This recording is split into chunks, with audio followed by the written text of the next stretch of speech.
Okay. Okay, so we are back. We are back on the after the short break, that Ian was explaining how Trump is attacked by the civil cases, but also prosecutor office cases against him to block his candidacy to the next elections. So please continue, Ian, because it was really important what you were saying. Yeah, he has several lawsuits that he's handling right now, not one or two. And I wouldn't be surprised if his company, just in the normal course of business, also has business lawsuits, but he has personal lawsuits that are going to be affecting his presidency. I can count the one with the prostitute Stormy Daniels, or number two, the woman in the department store. Number three, with the attorney general related to his valuations of his companies, and now the one down in Florida with the special prosecutor Jack Smith. I think he's going to have a lot of it's going to take up a lot of his time. We'll see whether he's able to manage it or not. That people are donating. I guess he doesn't want to spend his own money on these lawsuits, so he still is raising money. He indicates that he's raised a lot, so maybe they'll be able to afford all the attorneys if they need a lot of attorneys. If maybe you had one good attorney, maybe you wouldn't need a lot. It may cost a lot of money for him to be able to handle these things. And then at the same time, if you've been following, the Republicans in Congress are attempting to put the maximum amount of pressure on Joseph Biden, because they claim that they have two whistleblowers who have come out with real, authentic evidence that Joe Biden has been identified as what was referred to as the big guy, okay, in the Tony Bobolinsky scandal, where Hunter Biden was making money by selling access to his father. And we've been hearing about this for years and years, but it's only within the last two weeks that there now is a situation in Congress where the Republicans are putting pressure on the FBI director, who is apparently refusing to share with them or share publicly documents that implicate Joseph Biden. So it reminds me of the sentence that evil is self-destructive, because the evil people cannot trust each other. And so, we have two political parties here which are destroying themselves. And one thing I wanted to mention about Robert F. Kennedy is he was asked, what will be the first thing that you will do on day one in the White House? Did you have a chance to hear his answer? No. Michael? Yeah. He said that. No, go ahead, please. Michael, he said, did you hear, Michael, what he said on day one? No, I missed it, and I'm very eager to hear what did he say? Yeah. Day one, he's going to free Julian Assange. Okay, he went right to it. Okay, that's the first thing. And Donald Trump was asked whether he would consider giving Edward Snowden a pardon. Julian Assange is Australian. Edward Snowden is a fantastic person, in my opinion. We're so lucky to have people like Edward Snowden. And Donald Trump was considering giving Edward Snowden a pardon. I bet he's thought about it a lot since then. There are rumors that Mike Pompeo talked him out of it. And I know somebody who is now put in a FOIA request, a Freedom of Information Act request, because they believe that there's a record of Mike Pompeo, telling the president this is not a good idea, and don't give Edward Snowden a pardon or clemency or a reduced sentence. And by the way, for Edward Snowden's behalf, he's willing to come back to the United States and go to trial The only request or the only demand that Snowden has is that he not be charged with the Espionage Act, which is also what they've charged Donald Trump with. He's been charged with the Espionage Act, which doesn't allow you to mount a defense. The prosecution has to prove that you broke a law, and that's the end of the story. And so Edward Snowden has said, I'm willing to come back to court. Presumably that would mean being arrested, have an ankle bracelet, potentially being put in jail, but to go to a court trial without the Espionage Act. Anyway, Donald Trump had his chance and he decided to waive it. And I bet he's thinking a lot about that now. He's been also charged with the same thing that Edward Snowden has been charged. Ian, could you explain for those who are not from the United States, in the core, what is the Espionage Act? What is in the act? What is the criminal offense from this bill? Well, I can only tell you the part of it that I retained, which is when you've been charged with the Espionage Act, you don't have the opportunity to mount a defense. For example, in Edward Snowden's case, he did break the law. And you can't say that's okay. Okay, he was in a very sensitive position and was able to, see what we call state secrets. And he broke the law. And that's it. And there's crimes for breaking those laws. However, he did that to reveal far more serious crimes that were being committed against American people. And that's the problem with the Espionage Act. I think it was first created sometime, was it 1917, where the Espionage Act was created? And I think it was a quick method for the government to get a prosecution. Just prove somebody broke the law. And in one of the other cases here in New York, it does look like laws that Trump was charged with. We call it the prostitute case, or the hush money case with a woman named Stormy Daniels. Apparently, they did break the law when certain filings were made. Okay, certain forms were filled out, and those laws were broken. However, there is another level going on, which is called targeted enforcement, which means many people are creating false paper documents for their companies and whatnot. However, the prosecution, the district attorney, is zeroing in on Donald Trump. And they're doing the same thing at the federal level. The case against Donald Trump on the presidential records, that's a federal case. And it looks like targeted enforcement to me, because apparently Joseph Biden and Bill Clinton also took presidential records home with them. And there was found to be problems with them doing that. So this is where it becomes targeted enforcement, where they're simply not applying the law fairly. But they're applying the law. They're just not applying it fairly to individuals. So, yeah, the Espionage Act is going to be a difficult one for Donald Trump to have to negotiate. Mm-hmm.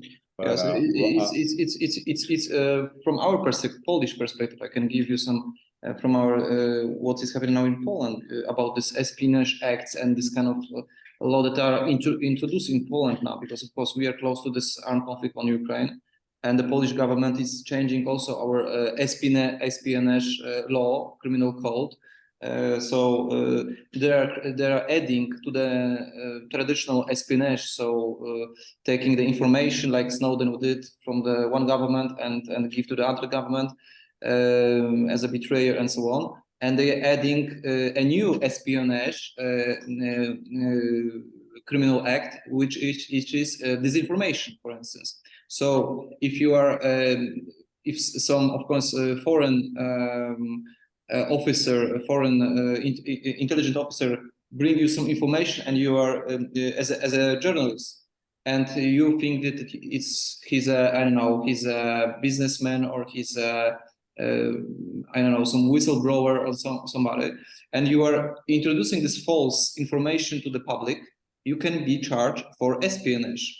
And so this is the law that is now introduced. Now it's on Tuesday. It's the first hearing in the Polish Parliament. So this information as espionage. And what is more confusing and strange about this law that you can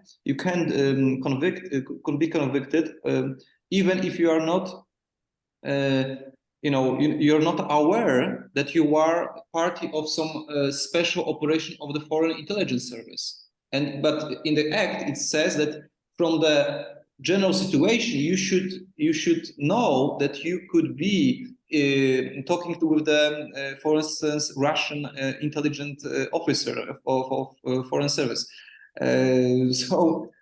So that's why, and this kind of laws are introduced now in different countries in Europe, I think. I don't know how it's in Canada, Michael.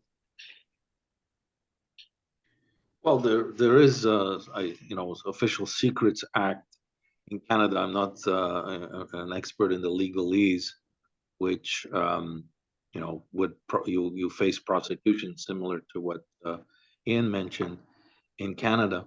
But I'd like to just make a quick extrapolation and mention that Canada is now going through a espionage scandal where the Chinese government has been apparently doing exactly what the Trudeau government has been telling the public that will happen. And that is during the last two elections, the Liberal government under Trudeau was saying, watch out, the Russians are going to use propaganda and use all kinds of mischievous tactics, maybe introduce intelligence agents into the country to infiltrate in order to undermine his premiership or his government. And the irony is that it turns out that China, Beijing, has been actually influencing the last two elections in which he won a minority government.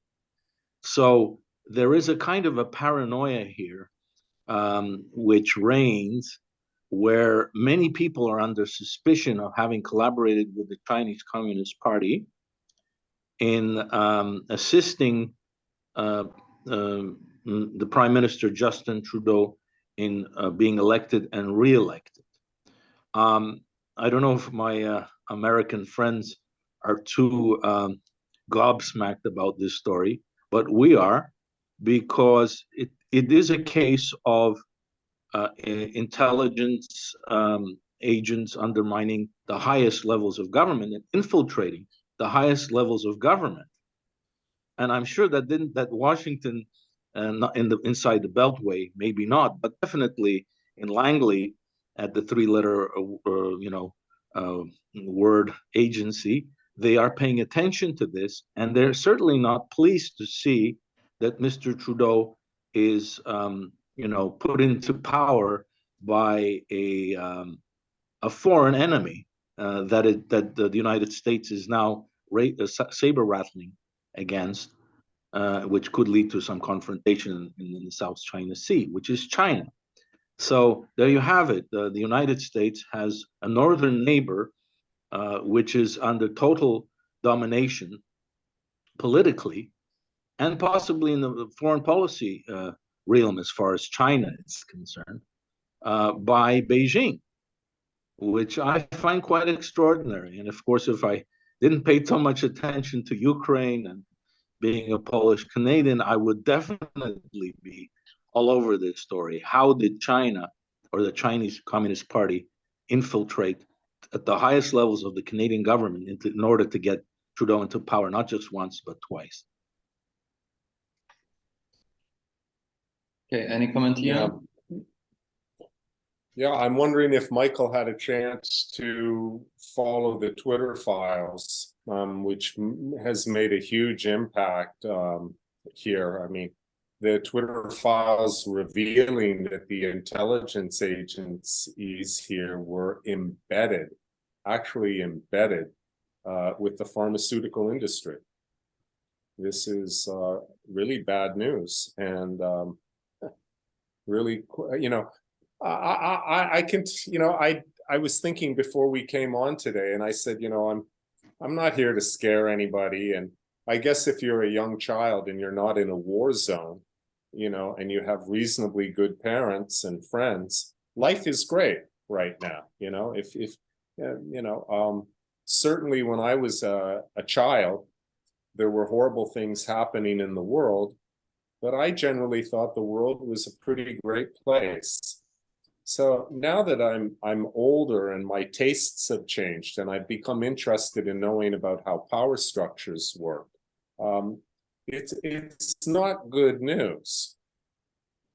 And it's a world of ego, manipulation, and ruthless psychopaths who are in positions of power.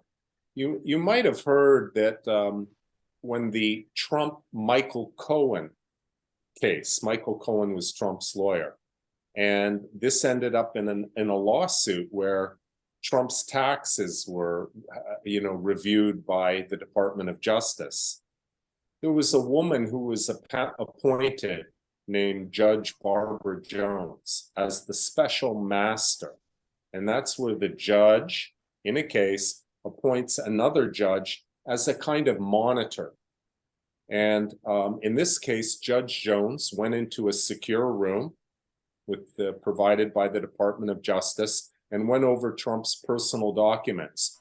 She also, Judge Jones, was appointed a special master over the Project Veritas James O'Keefe case when the FBI came to James O'Keefe's apartment 2 years ago because he had a diary that purportedly was Ashley Biden's, the president's daughter's diary, and purportedly she says that Biden came into the shower and showered with her. The FBI came to James O'Keefe's apartment, arrested James O'Keefe, and demanded this diary. Judge Jones was appointed special master of that case. Right now, she has been appointed a special master in a case that I'm involved in. And I can tell you, I've met with Judge Jones several times. I've been in her law office in Midtown Manhattan. I've had meals with her. I've even taken photographs of her within the last year. I can tell you Judge Jones is a despicable human being, untrustworthy, dishonest, and I unfortunately am still working with her. It's a very sensitive case. I've been thinking about, I've come public with it once or twice, but my point to tell you is that, you know, she's held up to be, this woman is held up to be a pillar of our society. And unfortunately, I have the personal experience of thinking that she's a disgusting human being. And I've met her quite a few times. And part of my own experience of American government started with Ron Paul. I submitted genuine information to the FBI, and that Mitt Romney, who was his candidate for president in 2012, Mitt Romney's campaign had paid staffers, meaning these were people who are on the Romney FEC reports. An FEC report, FEC is the Federal Election Commission. And when you run for political office for the president, you must submit to the FEC a report that shows how much money people gave the campaign and how much money you paid your staff. And they're very easy reports to read. They have a person's name and the amount of money you paid them. Well, on these reports are the names of people who I identified and the people I'm working with. And these people, Romney paid operatives, went state to state like a hit team. And they went state to state and they manipulated the voting process at state conventions and stole votes, delegate votes from Congressman Ron Paul, who was running for the president. We have the physical documents that the Romney operatives created to steal the votes. We have video of the operatives showing their faces at the state convention, stealing the delegate votes from Ron Paul. We provided the FBI with the video, the names, the dates. It happened in multiple states. It happened in Maine. It happened in Colorado. It happened in Nevada. We had videotape of these people doing this operation. And I worked with attorneys and submitted it to the FBI, and they disregarded it. And so then I worked with the attorney, and we got the attorneys to submit it to the FBI. And the FBI just disregarded it. Robert Mueller was head of the FBI at this time. So I lost my respect for the FBI a long time ago, And Robert Mueller, to me, is a joke. They did not want, because had they followed the course of the evidence that we gave them, that would have been bad news for Mitt Romney. And Ron Paul would have gone into a presidential debate with Barack Obama. Barack Obama is a very cool guy. He's the coolest guy I've ever seen in the White House. I mean, he liked to play. When he was president, he liked to get up early in the morning and play basketball. You know, he and his doctor would jump in the limousine. They would take a mouth guard to protect his teeth, and they would drive over to the FBI gymnasium where they had a basketball court, and Barack Obama would play basketball in the morning. I mean, how cool is that? He was cool, he was charming, but his policies were terrible, I think, absolutely terrible. And the FBI, Robert Mueller, did not want Ron Paul in the debate. So the FBI is a joke. Christopher Wray is a joke. Some of our federal judges are a joke. And I don't like to say it, but we're in a very bad way right now. We're in a very bad way in the United States.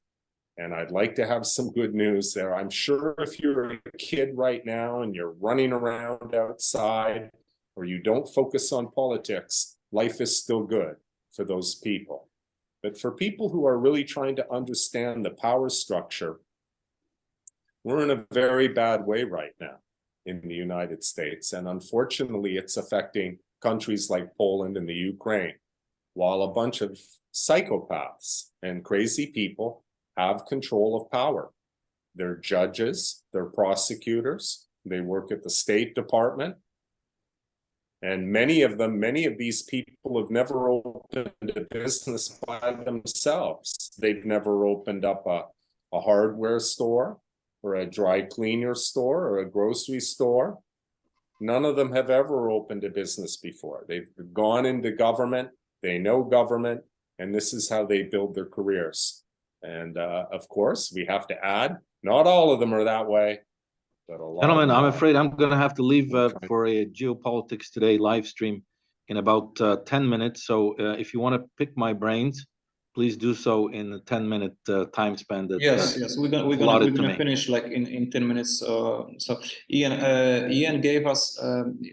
It was very interesting because we, of course, with Michael, look on those international issues regarding Ukraine, for instance, the Polish issue, how it's going to be with Poland, if Poland's going to interfere in the Ukraine war, and so on. But from Ian, what he's saying, that the interior United States politics and these cases against Trump, this misuse of judicial system.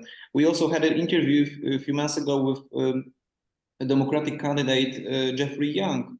We spoke also with Ian from the Democratic Party, from the left wing of the Democratic Party. And he also was saying that he had problems regarding elections, rigged elections with the other Democratic candidates and so on. So my question to Michael Werbowski is, how do you see this? What Ian said could could be important for international relations and for the globalistic order, for the war on Ukraine, but also for the Chinese United States conflict, because we can see that there's a lot of things are so much, like Ian exposed or explained, are in the United States, and of course this interior politics as a United States is still a globalistic power, can have an outcome also on international relations for Canada, for Europe, for Poland. So how do you elaborate this? What Ian said that could influence the international relations and also the power structure, but regarding the globalistic power structure. You have some. I'm afraid you'll have to repeat everything from the beginning because you were fading in and out. So please repeat it. Okay, The so question, in the short, how what Ian was saying that is happening now in United States, the interior politics, gonna influence the power structure that is in international relations. So how those things that Ian was pointing out are so specific, the cases of Trump, this misuse of judicial system in United States, how those things, what is happening now in the United States, gonna influence the international relations and the global structure of power. Okay, I'll unpack this in 5 minutes because I got to get on the live stream at Geopolitics today. So permit me to plug that. You're all welcome to listen in.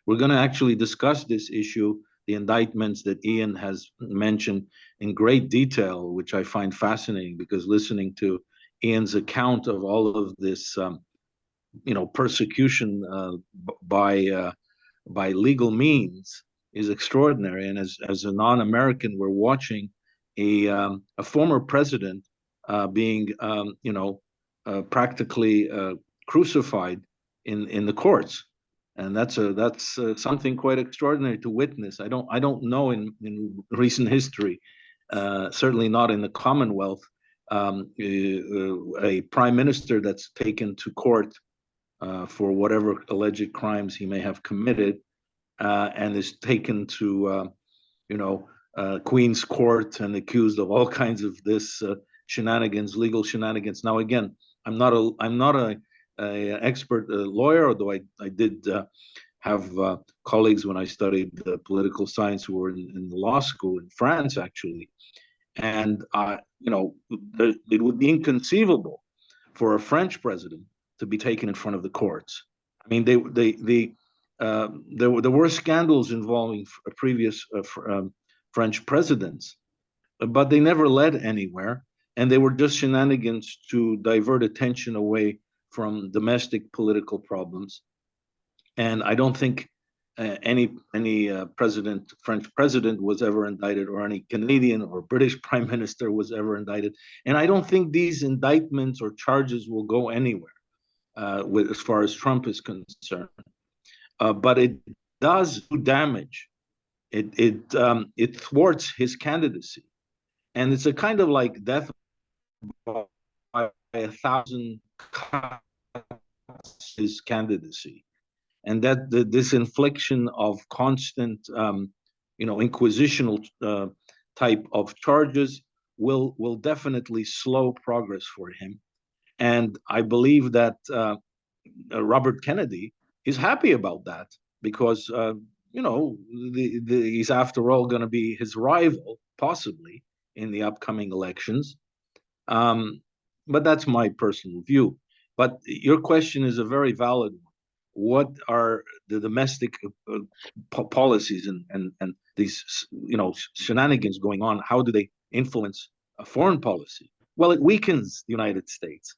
It makes the U.S. look more and more like a kangaroo court, a giant kangaroo court on the world stage, especially when the United States has put all its eggs, what's left of them, in the Ukraine basket to support the most rotten, most corrupt regime since South Vietnam, since the Diem presidency. And we all know how President Diem ended up.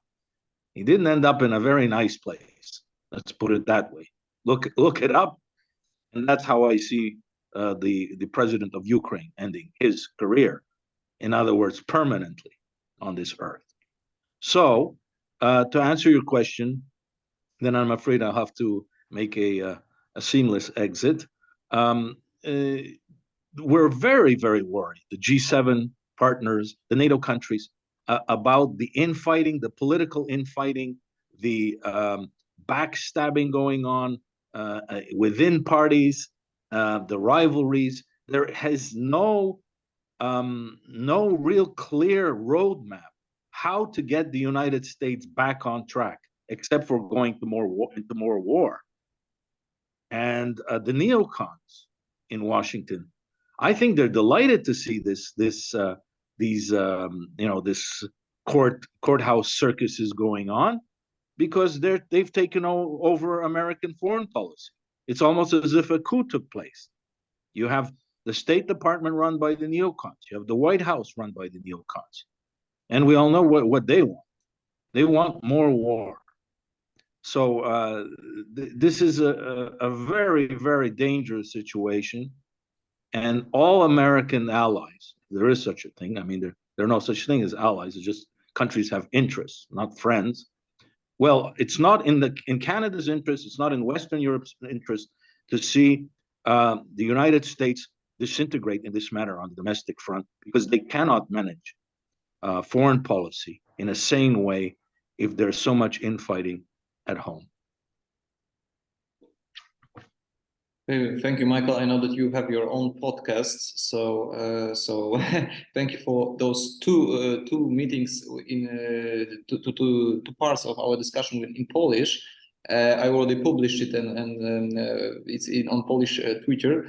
And thank you for this discussion with Ian. The second discussion, the second part. I think we could talk 1 hour more about these issues, but hopefully we're going to have also some other possibilities to discuss it further in the next time. So thank you, Michael. I know that you're going to your podcast. We're gonna finish in 2 minutes. So we're gonna, if you can stay. If not, go to the podcast.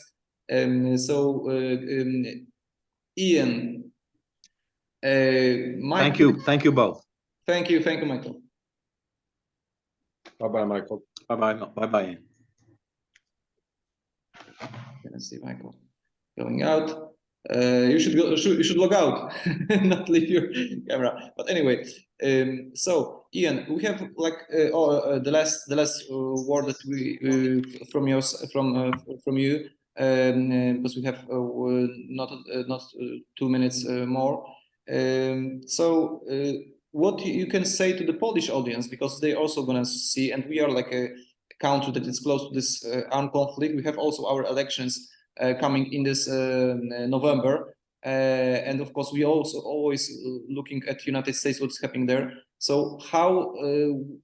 What your advice would be for the Polish voters and the Polish audience in the context of what is said that is happening now in the United States, and with those possibilities that the United States is going to be involved in their own things and not maybe be less involved in international politics because of those things? Well, first off, I would apologize to the people in Poland. So I will apologize to you for these individuals, these American representatives who have brought their chaotic way of thinking and their militaristic ways of action into your country. That's the first thing. Yesterday, I went into an area that's about 20 minutes from Manhattan. It's called Greenpoint, Brooklyn. And it's a nice village right across the river from Manhattan. And it has a large population of Polish people and Ukrainians. And I brought with me my video camera, and I went into restaurants, and I went onto the street and into stores. And I asked people, Polish and Ukrainian people, what their feelings were about the conflict. There were some people who wanted